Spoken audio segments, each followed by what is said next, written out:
पञ्चकोशी धार्मिक तथा पर्यटन मेला 2083 सम्पन्न भएपछि आयोजित पत्रकार सम्मेलनमा पञ्चकोशी विकास संस्थाका अध्यक्ष नवीन योगीले मेला सफल बनाउन सहयोग गर्ने तथा सुझाव दिने सबैप्रति धन्यवाद व्यक्त गर्नुभएको छ।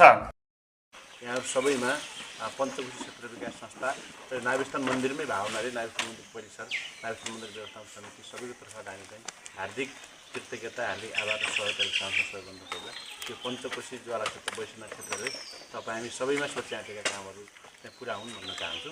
धेरै कुराको साधकज्यूले मनमा लागेको कुराहरू चाहिँ भनिसक्नुभयो। हामीले यो कार्यक्रम गर्नुभन्दा पूर्व पनि 4वटा पत्रकार सम्मेलन गरेका थियौँ। सबैभन्दा पहिलो हामीले दैनिक जिल्ला बनाएर नर्सरी गऱ्यौँ। दोस्रो हामीले बाँकेमा गएर गऱ्यौँ। तेस्रो सुर्खेतमा गऱ्यौँ र फेरि अर्को पनि सुर्खेतमा गऱ्यौँ। यसरी 4वटा हामीले पत्रकार सम्मेलन गरेका थियौँ। यसको मुख्य उद्देश्य भनेको धेरै जसो मेलाहरू महोत्सवहरू लगाउने भन्ने बित्तिकै यसलाई फाइदा र घाटासँग नाफासँग लगेर चाहिँ जोडिन्छ, यसलाई व्यवसायतिर लगेर चाहिँ जोडिन्छ। तर यो हामीले लगाएको जुन मेला थियो त्यो मेला नितान्तै कुनै पेसा व्यवसाय र कुनै फाइदा र घाटासँग चाहिँ जोडिएको थिएन। त्यसको खर्च आए तापनि त्यो नितान्तै के थियो त भन्दाखेरि जुन यो पञ्चकोशी जुन देवभूमि छ त्यो दैलेख आफूमा देवभूमि, त्यो भित्रको पञ्चकोशी अहिले मात्र नभएर हिजो देवी देवताहरूको पालामा पनि, हिजो सत्ययुगमा द्वापरयुगमा पनि देवी देवताहरूले आएर यो तीर्थस्थल गर्ने भूमि यो पञ्चकोशी। र यो पञ्चकोशी भूमि जुन ढङ्गले एउटा ओझेलमा परेको थियो, यसको धार्मिक आस्था, यसको धार्मिक मूल्य मान्यता, यहाँ पञ्चकोशी भूमिमा परिक्रमा गरेपछि अथवा यहाँ भ्रमण गरेपछि के चाहिने पुण्य प्राप्त हुन्छ भन्ने जुन खालका यस्ता ज्ञापहरू थिए त्यो कुराहरूलाई चाहिँ हामीले देश विदेशमा चाहिँ लगेर चाहिँ मेटाउनुपर्छ भन्ने थियो। तपाईँहरूलाई चाहिँ खर्च विवरण प्रस्तुत गर्दै गर्दाखेरि तपाईँहरूलाई अर्थमा लागेर सायद सोध्नु पनि हुन्छ होला पछि भन्ने लागेर म अहिले भनिदिन्छु। त्यो अतिथि सत्कारमा हाम्रो पैसा खर्च राख्यो। त्यो अतिथि सत्कार भनेको यत्तिकै भाव खर्च होइन।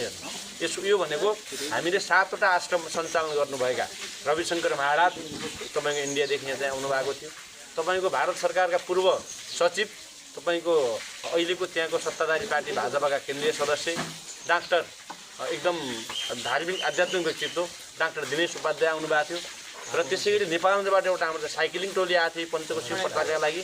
यस्ता साथीहरूको अतिथि सत्कारको लागि र यहाँ आएका देवीहरू जो यहाँ आएका तपाईँको त्यहाँनिर भजन मण्डली टिमहरू थियो, यस्ता टिमहरूलाई एक दिन हामीले चाहिँ दैनिक बजारमा स्टे गराउँदा एक दिन स्टे गराउँदाखेरिको खर्चको विवरण गर्छौँ। किन भन्दा अतिथि सत्कार किन धेरै आयो भन्ने हुनसक्छ धार्मिक कार्यक्रममा। र अर्को म तपाईँलाई के कुरा भन्न चाहन्छु भन्दा यो कार्यको थालनी गर्दै गर्दाखेरि हामीलाई अत्यन्त चुनौतीको बिचमा हामी अगाडि बढ्यौँ। र साँच्चै भन्नुपर्छ यो हाम्रो पञ्चकोशी यहाँको ज्वाला क्षेत्रको जुन शक्ति छ त्यो शक्तिले, त्यो इनर्जीले हामी चाहिँ सफल भएका छौँ आज। किन भन्दा नाभिस्थान भनेको एउटा आफैमा अलिकति जति भन्ने नि यातायातको सुविधाले उल्टो परेको ठाउँ हो यो। यहाँ सार्वजनिक यातायातहरू लाग्दैनन् र पनि यहाँ आउने जो दानवीरहरू जो दाताहरू आउनुभयो होइन, तपाईँहरूलाई म भन्न चाहन्छु अझै पनि हामीले एउटा कुरा उद्घोष गरेका छौँ। र मैले पत्रकार सम्मेलनमा 4वटा पत्रकार सम्मेलनमा विभिन्न टिकटकहरू, विभिन्न मेरो सामाजिक आफ्नो फेसबुक पेजदेखि लिएर हाम्रो संस्थाको पेजदेखि लिएर सबैमा हामीले के भनेका थियौँ भन्दा हामी यहाँबाट 1 रुपियाँ 1 कप चिया पनि हामीले चाहिँ खायौँ भने हामीलाई यो पञ्चकोशीले भस्म गर्नेछ र हामी चाहिँ पास लगाएर झुन्डिएर मर्नेछौँ भनेका थियौँ हामीले। र हामीले अर्को कुरा के भनेका थियौँ भन्दा जसरी हामीलाई यसबाट हामी घाटामा जाउँला, नाफामा जाउँला अथवा बराबरी होला, जे जस्तो स्थिति हुन्छ हामीले यो सम्पन्न गरेपछि हामी फेरि पुनः यस्तै पत्रकार सम्मेलन मार्फत चाहिँ इन्फर्मेसन चाहिँ दिनेछौँ जो भनेका थियौँ। त्यो कुरा आज हामी चाहिँ पुरा गर्न सफल भएका छौँ। त्यसका लागि हामीलाई भगवान् पञ्चकोशी ज्वाला क्षेत्रको शक्तिले त्यो चाहिने इनर्जी, त्यो खालको सफलता चाहिँ दिनुभएको छ। त्यसका लागि पनि हामी चाहिँ फेरि पनि हामी ज्वाला देवी, पञ्चकोशी भगवान् र पञ्चकोशी शक्तिपीठहरूमा जे जति देवी देवताहरू हुनुहुन्छ उहाँहरू सबैलाई हामी चाहिँ फेरि सम्झिन चाहन्छौँ र उहाँको आशीर्वाद हामी निरन्तर पाइराखौँ भनेर चाहिँ अनुरोध र आग्रह गर्न चाहन्छौँ। र अहिले जे जति यहाँ आर्थिक कुराहरू आएका छन् त्यसमा सहयोग गर्नुहुने सबै पालिकाहरूलाई हामीले चिठी पठाएका छौँ। अब उहाँहरू कति रेस्पोन्सिबल भइदिनुहुन्छ थाहा छैन। 1 लाख रुपियाँ भैरवी गाउँपालिकाहरू भुक्तानी भइसकेको अवस्था छ। 2 लाख रुपियाँ दुल्लो नगरको भुक्तानी हुने क्रममा छ। त्यहाँको केही हाम्रो प्राविधिक कारणले गर्दा चाहिँ रोकिएको छ। मलाई लाग्छ छिटै हुनेछ भुक्तानी। नारायण नगरपालिकाले किन हामीलाई 1 रुपियाँ भुक्तानी गर्न सकेको अवस्था छैन। हामीलाई केही खाद्यान्न 5 ब्याग चामल, तपाईँको दाल, अनि त्यसपछि अलिकति त्यो 17,000 बराबरको सामग्री र एक दिन चाहिँ हाम्रो पाहुनाहरूलाई चाहिँ गाडीको चाहिँ व्यवस्था छ। नारायण नगर चाहिँ गरेको अवस्था हो। र हामी के भन्छौँ भन्दाखेरिमा यो पञ्चकोशी भनेको केवल दुल्लुको मात्र होइन, यो भनेको समग्र दैलेख मात्र होइन अझ कर्णाली, अनि कर्णाली मात्र नभएर समग्र नेपालकै दुईटै क्षेत्रमा, चाहे तपाईँ विज्ञानका हिसाबले भन्नुहुन्छ भने पेट्रोलियम पदार्थ उत्खनन भयो भने नेपालकै आर्थिक वृद्धिमा चाहिँ टेवा पुर्याउन सक्छ। टुरिज्मको हिसाब दृष्टिकोणले हामीले हेऱ्यौँ, धार्मिक गन्तव्यकै रूपमा, धार्मिक एउटा पर्यटकीय गन्तव्यको रूपमा हामीले यसलाई चाहिँ अगाडि बढाउन सक्यौँ भने यहाँ कम्तीमा पनि हजारौँ मान्छेहरूले यहाँ चाहिँ स्वरोजगार पाउनुहुनेछ युवाहरूले। त्यसले गर्दा गरिबी, त्यसले गर्दा बेरोजगारी समस्या घट्नेछ। त्यसका लागि त्यो ढङ्गको रूपमा कसरी ढङ्गको रूपमा स्थापित हुन्छ पञ्चायत क्षेत्र यसमा अब बजेटिङ हुँदैछ। स्थानीय प्रदेश केन्द्र तिनै तहका सरकारहरूले हामीलाई केही पनि चाहिएको छैन। हामी नितान्तै हामी चाहिँ भोलन्टियरली रूपमा यो क्षेत्रको यहाँभन्दा पहिला पनि धेरै मूर्धन्य व्यक्तित्वहरू लाग्नुभयो, नलागेको अवस्था होइन, सबै लाग्नु भएको छ। कोहीले किताब लेख्नु भएको छ, कोहीले यो बारेमा बोल्नु भएको छ, कसैले फोटो खिच्नु भएको छ, कसैले मिडियामा लेख्नु भएको छ, कसैले मिडियामा समाचार भाषण गर्नु भएको छ, कसैले भिडियो बनाएर हाल्नु भएको छ। यद्यपि यति हुँदाहुँदै पनि हामीले जे जति एक्सर्साइजहरू गरेका छौँ अझै यो पञ्चकोशी क्षेत्रको अझ हुनुपर्ने जस्तो अहिलेको समयको आवश्यकता र अहिलेको समयको तपाईँको माग र युगको आवश्यकता हामी चाहिँ अगाडि बढ्न नसक्दाखेरि त्यो पञ्चकोशी क्षेत्र आज उजेलमा छ र उजेलमा पहिलेको यो पञ्चकोशी क्षेत्रलाई फेरि उजागर गर्नुपर्छ भनेर हाम्रो जुन लक्ष्य थियो, हामीले 50,000 यो धार्मिक पर्यटन मेलामा मान्छेहरूलाई हामीले चाहिँ उपस्थित गराउने हाम्रो चाहिँ थियो हाम्रो लक्ष्य। तर विविध कारणले गर्दा मौसमी कारण जिल्लाभित्र पनि थुप्रै महोत्सवहरू आयोजनाहरू भएको परिस्थिति रहेछ।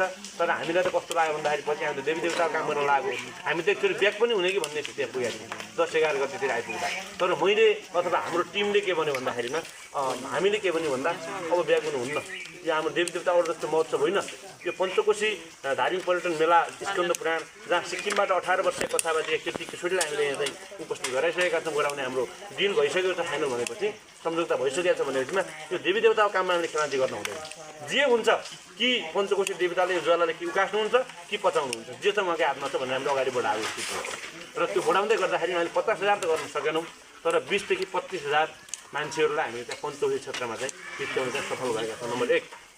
नम्बर दोस्रो, यसको मुख्य लक्ष्य भनेको पञ्चकोशी क्षेत्रको प्रचार प्रसार गर्ने र बढीभन्दा बढी विश्व समुदायमा छरिएर रहनुभएका हिन्दू धर्मावलम्बीहरू बिचमा पञ्चकोशी क्षेत्रको धार्मिक, ऐतिहासिक, सामाजिक, सांस्कृतिक मूल्य मान्यता र यसको आस्थाको बारेमा चाहिँ हामीले प्रचार गर्नु थियो। त्यो कुरामा हामी के गर्छौँ सफल भएका छौँ। जो 20-25,000 जना मान्छेहरू आउनुभयो, उहाँहरूले फोटो खिच्नुभयो, भिडियो बनाउनु भयो, टिकटक बनाउनु भयो, धेरै तपाईँको 200 भन्दा बढी मिडियाहरूमा चाहिँ लेख्ने कामहरू भएको छ। तपाईँको इन्डिया भारतबाट तपाईँको जहाँ हिन्दूहरूको सबैभन्दा ठुलो बाहुल्यता भएको तपाईँको देश भारत, त्यहाँबाट केही व्यक्तित्वहरूले चाहिँ उपस्थित हुनुभएको छ।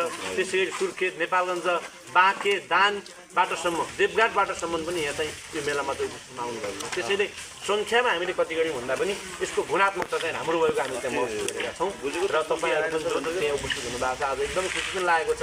यो पञ्चकोशी पावन भूमिको भित्रको आज हामी सती देवीको नाभि पतन भएको पवित्र पावन भूमि नाभि स्थानमा छौँ, जहाँ यो मलाई लाग्छ नेपालकै सबैभन्दा ठुलो वृक्ष शमीको वृक्ष जुन हामी यसको वृक्ष मुनि आज बसेर हामीले त्यो छलफल गर्दै गर्दा तपाईँहरूलाई म के कुरा गर्न चाहन्छु भन्दा आग्रह यहाँ आएका गएका, यहाँ आएर जाने 20 देखि 25 जना मान्छेले मलाई खबर गर्नुभएको छ, फोन गर्नुभएको छ। आज पनि 4-5 जनाले मलाई फोन आउनु बिहान सबैदेखि उहाँहरूले सोचेको काम पुरा भयो अरे, केही रोकिएका कामहरू पुरा भएका छन्, त्यस्ताहरू जानकारीहरू प्राप्त भइरहेका छन्। भन्नुको मतलब यो क्षेत्रमा साँच्चै शक्ति पनि छ भन्ने कुरा हामी चाहिँ बुझ्नुपर्छ होइन। र अहिले पनि तपाईँहरूलाई यहाँ हामीले स्वस्तिवादन हुँदै गर्दा मैले रियालिटी भनेको मेरो रियालिटी भन्दैछु, तपाईँहरूलाई पनि त्यो भयो होला, एउटा फरक खालको फिल आउँछ नि।